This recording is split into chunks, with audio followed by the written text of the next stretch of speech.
candidate number 4, 5, 6, 7, 8, and candidate number 9.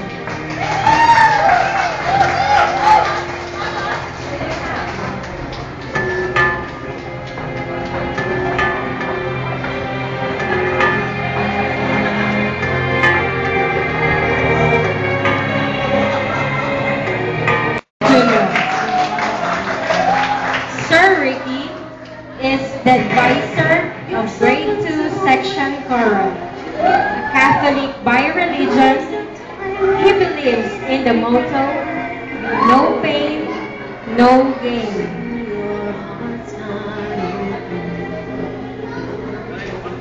There he is, our candidate number 1, Ricardo D. Sevilla Jr.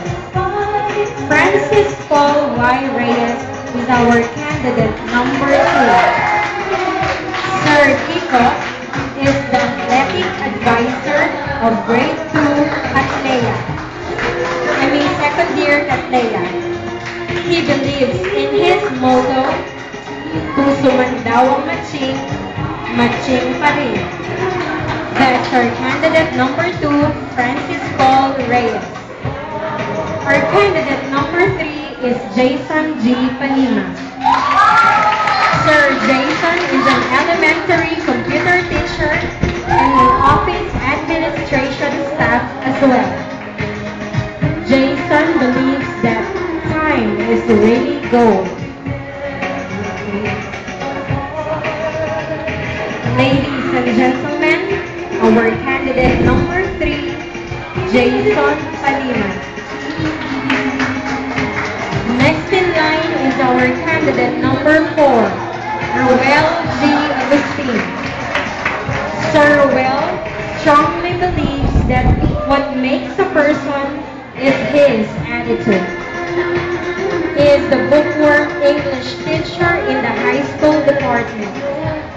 Once again, Roel Agustin, candidate number 4. Let's give way to candidate number 5, Roger A. Ibarita.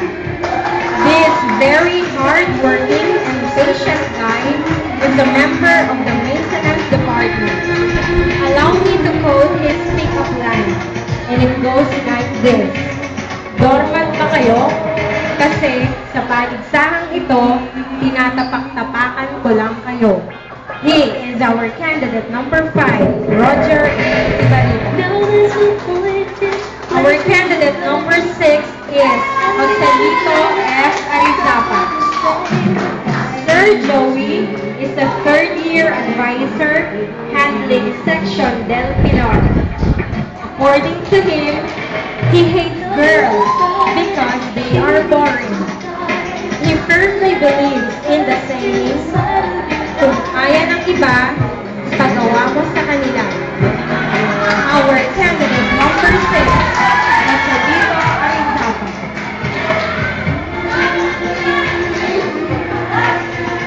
Let's move to candidate number 7, Roel P. Santos. Sir Roel is the proud advisor of first-year Section Prudence. His motto in life goes like this: aanhin mo ang bahay ng bato o malapalasyo kung ito'y sa kapitbahay mo at di naman sa'yo. There you have him, our candidate number 7, Roel P. Santos.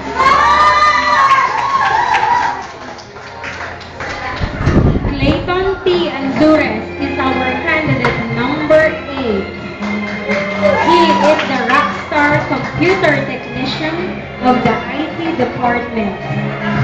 Clay believes in his motto, aanhin mo pa ang magic sarap kung ang tunay na sarap sa inyo lang malalasan.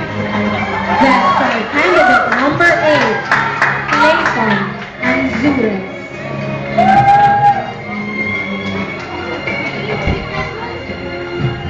Our 9th candidate is Paulo J. Hughes.